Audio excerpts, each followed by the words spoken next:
नमस्कार साथियों। हम लोग जो महत्वपूर्ण प्रश्न हैं आपके निबंध और नाटक के प्रश्न पत्र में उनको सॉल्व कर रहे थे। तो मैंने कल आप लोगों को निबंध के स्वरूप के बारे में बताया था। आज जो है निबंध के भेद या निबंध के प्रकार, ठीक है, इसके बारे में चर्चा करेंगे। तो देखते हैं कि निबंधों के वर्गीकरण के अनेक आधार हो सकते हैं। व्यक्ति को प्रधान मानकर वर्गीकरण किया जाए तो व्यक्ति प्रधान और विषय प्रधान दो वर्ग हो सकते हैं। ठीक है, अगर जैसे निबंध का कई आधार पे हम लोग वर्गीकरण कर सकते हैं। एक तो है कि व्यक्ति प्रधान के रूप में और विषय प्रधान के रूप में, और है एक जो कि आचार्य रामचंद्र शुक्ल जी ने भी बताया है कि विचार प्रधान और भाव प्रधान। ठीक है, आचार्य रामचंद्र शुक्ल निबंधों के दो प्रकार मानते हैं, मस्तिष्क की प्रधानता वाले विचारात्मक और हृदय की प्रधानता वाले भावात्मक। ठीक, तो इसी प्रकार कई प्रकार से हम लोग कई आधार पे हम लोग वर्गीकरण कर सकते हैं। तो ये हो जाएगा। व्यक्ति प्रधान या वैयक्तिक निबंध में निजता पर ध्यान केंद्रित रहता है। ठीक है, और इस निजता को आत्म अभिव्यंजकता या व्यक्ति प्रधानता भी कह सकते हैं। जो इस प्रकार के निबंध होते हैं, ठीक है, उसमें जो लेखक होता है अपनी निजी वेदना, विफलता, हर्ष, विवाद, भाव अभाव के साथ अपने को व्यक्त करना चाहता है। ठीक है, तो इस वर्ग के अंतर्गत इस प्रकार के निबंध आते हैं।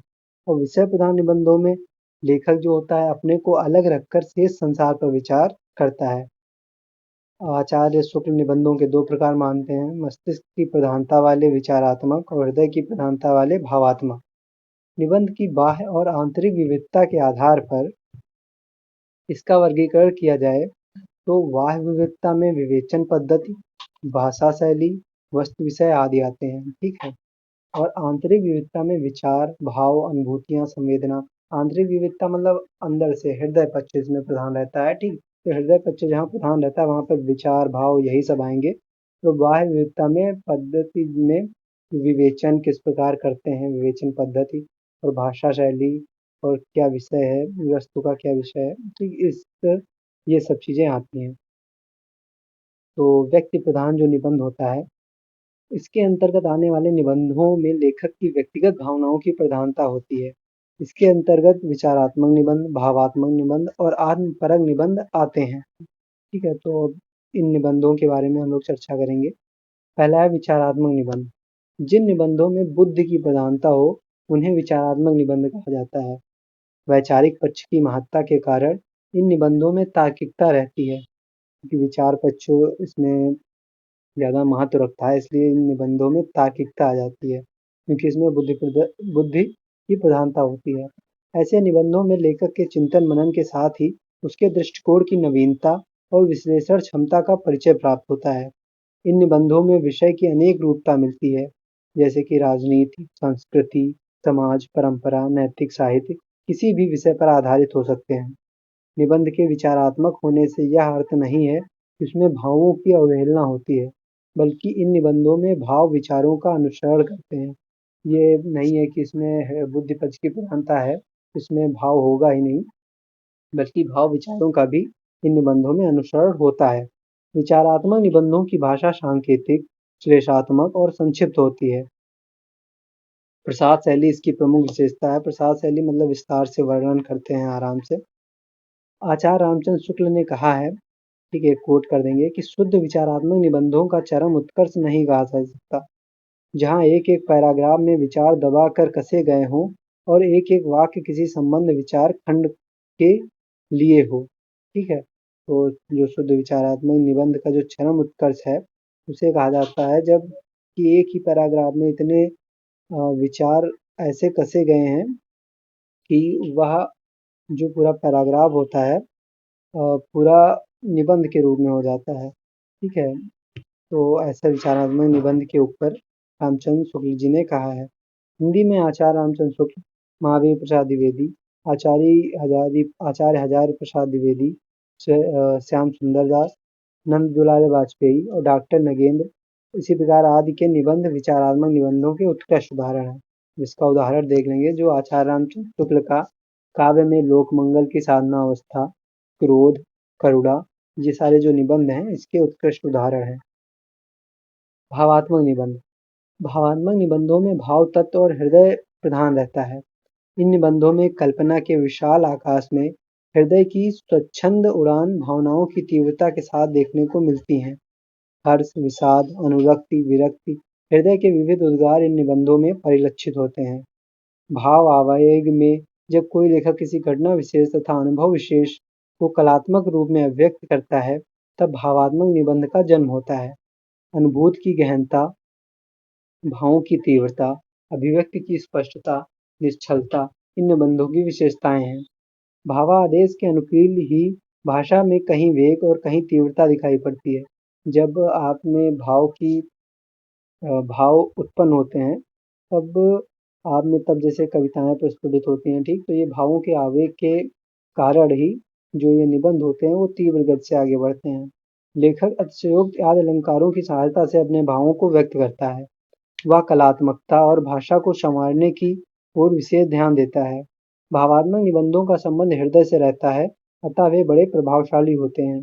इस प्रकार के निबंधों में कहीं-कहीं भाषा अव्यवस्थित तथा विचार असंबद्ध हो जाते हैं, किंतु भावों का प्रबल प्रवाह उनमें उठता है। ठीक है, तो ये भावात्मक जो निबंध है, इसके बारे में कुछ हो जाएगा और थोड़ा उसके बारे में जानकारी हम लोग प्राप्त कर लिए हैं।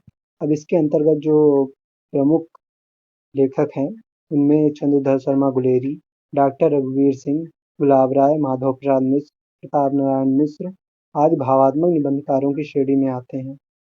अब इसका उदाहरण हो जाएगी सरदार पूर्ण सिंह का जो आचरण की सभ्यता है और मजदूरी और प्रेम, ये दो निबंध भावात्मक निबंध के अंतर्गत आते हैं। आत्मपरक निबंध या व्यक्तिवंजक निबंध, इन निबंधों में भावात्मक और विचारात्मक दोनों प्रकार के निबंधों की विशेषताएं विद्यमान रहती हैं। यह इतने व्यक्तिक और सशक्त होते हैं कि विचारात्मक निबंधों की तरह विचारों में डूबे हुए और भावात्मक निबंधों की तरह स्वच्छंद और उन्मुक्त होते हैं। तो इनमें दोनों प्रकार की विशेषताएं पाई जाती हैं। इन निबंधों में लेखक के निज में पाठकों को अपनी निजता का अनुभव होता है, क्योंकि इनमें लेखक अपनी सहज सरल भाषा में पाठक के साथ संवाद करता प्रतीत होता है।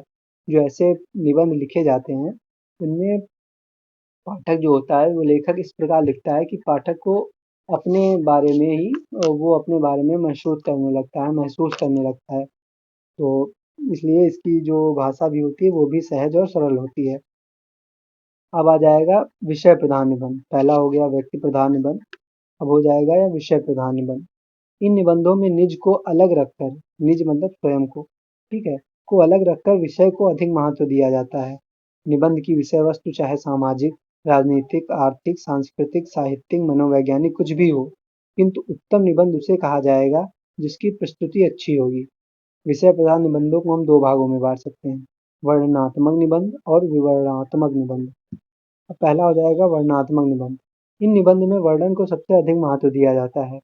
वर्णन के अंतर्गत किसी एक पक्ष या किसी विषय के एक हिस्से का वर्णन नहीं किया जाता, बल्कि निबंधकार अनुभूति, विचार, कल्पना और अभिव्यंजना कौशल के बल पर किसी व्यक्ति, वस्तु, घटना से जुड़े सभी आयामों को पाठक के समक्ष उसका वर्णन करता है। तो इसमें कोई घटना होती है उसके बारे में विस्तार से वर्णन करता है, ठीक है, लेखक जो होता है।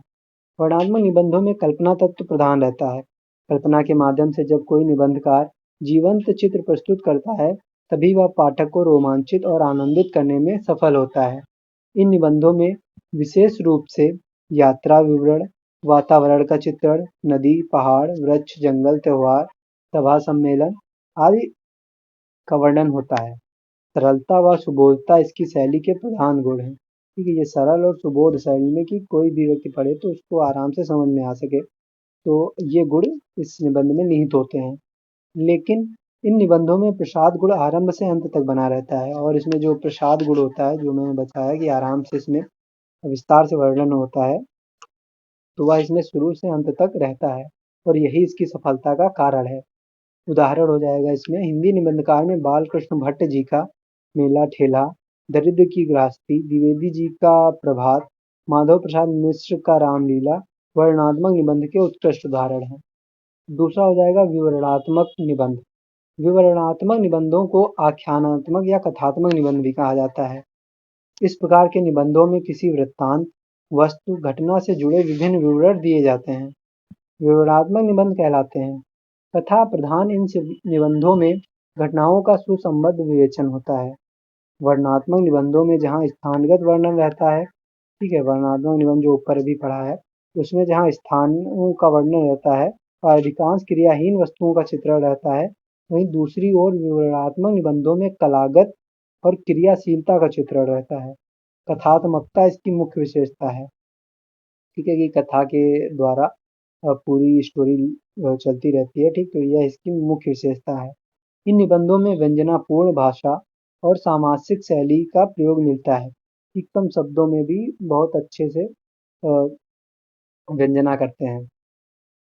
जीवनी, यात्रा, वृत्तांत, शिकार, युद्ध, पर्वतारोहण आदि विषय से संबंधित निबंध विवरणात्मक निबंधों की कोटि में आते हैं। ऐतिहासिक, साहित्यिक, पौराणिक तथा धार्मिक सभी तरह के विद्वान महापुरुषों के जीवन विवरण इन संबंधों के माध्यम से सामने आए। हिंदी में विवरणात्मक निबंध लेखकों में बालकृष्ण भट्ट, भारतेंद्र हरिश्चंद्र, महावीर प्रसाद द्विवेदी आदि के नाम प्रसिद्ध हैं। उदाहरण भारतेंदु का एक अद्भुत अपूर्व स्वप्न, सितारे हिंद जो शिव प्रसाद सितारे हिंद नाम है लेखक का, उनका एक है राजा भोज का सपना। तो ये जो निबंध हैं इस संदर्भ में उल्लेखनीय है। ललित निबंध, ये एक अन्य कोटि हो जाएगी निबंध की। हिंदी साहित्य में निबंध का नवीन रूप ललित निबंध के रूप में प्रचलित है, ठीक है। ललित शब्द का अर्थ है ललित का भाव, अर्थात सुंदर, मोहक, आकर्षक और रुचिकारक। ललित निबंध व्यापक अर्थ में मुक्त विधा है। इसमें चिंतन की स्वच्छंदता के साथ साथ रचनाकार के मैं से, मतलब कि रचनाकार जो अपने आप को होता है उससे मुक्त हो जाता है कि मैं ये कर रहा हूँ, या अपने जो अपने विषय पे बात कहता है उससे मुक्त हो जाता है और हम का सच्चा प्रतिनिधित्व हो जाता है कि ये हम सभी लोगों के लिए यह बात कही गई है। उसमें मैं की एकांतिकता भी हम की ही पर्याय होती है। वह जो भी बात अपने ऊपर कहता है वह संपूर्ण हम लोगों के ऊपर भी लागू हो जाती है। उस प्रकार से इस वाक्य का अर्थ है। ललित निबंधकार सौंदर्य तत्व से ऐसा तादात्म्य स्थापित कर लेता है कि उसका कुछ भी निजी नहीं रह जाता। उसका अनुभव समष्टि चेतना का अनुभव बनकर प्रकट होता है। समष्टि मतलब समाज। कल्पनाशीलता, शैलीगत स्वच्छंदता, भावात्मकता, मन की उन्मुक्त भटकन, तारतम्यपूर्ण कथन, क्रमबद्धता, कलापूर्ण काव्यात्मक गद्य शैली आदि ललित निबंध की उल्लेखनीय विशेषताएं हैं। चिंतन और आत्मीयता के साथ संवेदनशील अभिव्यक्ति ही ललित निबंध की पहचान है। शब्द, अर्थ, भाव और विचार सभी स्तरों पर लालित्य का संयोजन करने वाली निबंध ही ललित निबंध है। एक सजग और कुशल निबंधकार की तरह ललित निबंधकार प्रत्येक शब्द को सजा संवार कर अपने विशेष सांस्कृतिक बोध के अनुरूप अपने भावों और विचारों को संप्रेषित करता है। ललित निबंध को सोचने के लिए, मन को अनुभव करने के लिए बाध्य करते हैं। ललित निबंधकारों में हजारी प्रसाद द्विवेदी, बाल मुकुंद गुप्त, सरदार पूर्ण सिंह, प्रभाकर माचवे, सच्चिदानंद वात्स्यायन अग्गे, माखनलाल चतुर्वेदी आदि के नाम उल्लेखनीय हैं। हजारी प्रसाद द्विवेदी का अशोक के फूल इसका अच्छा उदाहरण है। तो जैसे एक कोई निबंध है तो वह ये नहीं है कि इसी श्रेणी का निबंध है, वह 2-3 श्रेणियों का हो सकता है। जैसे हजारी प्रसाद द्विवेदी जी का निबंध हो गया, ठीक है, तो ये ललित निबंध है और इस प्रकार और भी निबंध के भेदों में आता है। तो ये आपका कंप्लीट हो जाएगा। मैंने विस्तार से वर्णन कर दिया है। आप लोगों में जब परीक्षा में पूछा जाएगा तो आप इसमें से शॉर्ट आंसर लिख सकते हैं। तो विस्तार से वर्णन कर दिया ताकि आप लोग थोड़ा बहुत तो इसके बारे में परीक्षा में आराम से लिख सकते हैं। तो ये अब क्वेश्चन कंप्लीट हो गया है। फिर अगला प्रश्न है, हिंदी निबंध के उद्भव और विकास पर संक्षिप्त टिप्पणी लिखिए। ठीक है, तो ये प्रश्न के बारे में हम लोग कल पढ़ेंगे। धन्यवाद।